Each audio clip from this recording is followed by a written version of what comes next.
Ready. साथियों नमस्कार। साथियों 4 जुलाई को महिला आरक्षण को लेकर हमारा बड़ा प्रदर्शन है वो शहीद स्मारक पर होने जा रहा है। तमाम साथियों के दिमाग में कई सारे सवाल है कि भैया आप 30 जून को प्रदर्शन कर रहे थे पर अचानक से क्या हुआ।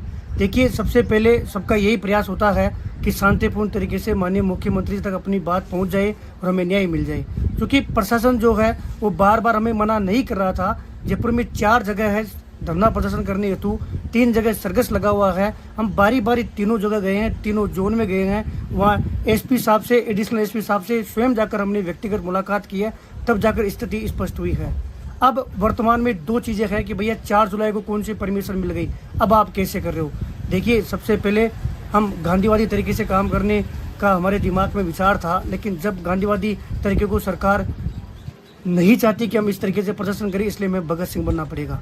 रही बात प्रशासन की, तो प्रशासन को बहुत अच्छे से पता है कि ये वही लोग हैं जो पिछले 5 से 7 दिन पहले से मेहनत कर रहे हैं लगातार। एसपी साहब, एडिशनल एसपी साहब, कमिश्नर साहब, सबके पास से अपनी मजबूती से परमिशन के लिए प्रार्थना पत्र लगाकर गुहार कर रहे हैं। आज प्रशासन ने भले ही अनुमति नहीं दी हो, लेकिन उनके जहन में एक बात ये रहेगी कि ये लोग वो हैं जो हमसे पहले परमिशन मांग रहे थे।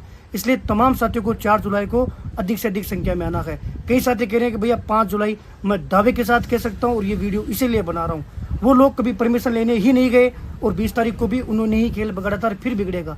मैं आत्मीयता के साथ आप लोगों से जुड़ा हुआ हूँ, आप आइएगा, मेरी मेहनत देखिएगा, मिलकर लड़ेंगे तो निश्चित रूप से सरकार से भी जीतेंगे और प्रशासन भी जीतेंगे। और आप लोग नहीं आते हो तो आज युवा मित्रों का एक प्रदर्शन था, उस प्रदर्शन में अनुमति नहीं थी, पुलिस वालों ने उनको भी भेज दिया। देखिए, अलग अलग सरकार की अलग अलग मंशा होती है। ये सरकार ये चाहती है कि आवाज़ उठे ही नहीं। आप देख रहे हो, लोकसभा हो, विधानसभा हो, सब जगह ऐसी ही स्थिति हमारे सामने आ रही है और अब युवाओं की आवाज़ को भी दबाने का कार्य किया जा रहा है। इतिहास में ऐसा कभी नहीं हुआ कि विधानसभा चली और 22 गोदाम जगह पर विधानसभा के दौरान अनुमति नहीं मिली। इसी बार ऐसा हुआ है। आप सबको अधिक से अधिक संख्या में आना है। मैं तमाम साथियों को रात को 8 बजे लाइव आकर संपूर्ण तरीके से आपके सामने रणनीति शेयर करूंगा। मजबूती के साथ लड़ेंगे। हजारों की संख्या में आए तो मिलकर लड़ेंगे। लड़ाई ऐसी होगी जो यादगार होगी। आप तमाम साथी देखेंगे, आप आओगे, मिलकर लड़ेंगे। नहीं आए तो फिर पूरे जीवन भर कोसते रहना। इस बिल को भगवान भी नहीं बचा पाएगा। 4 जुलाई अंतिम तिथि।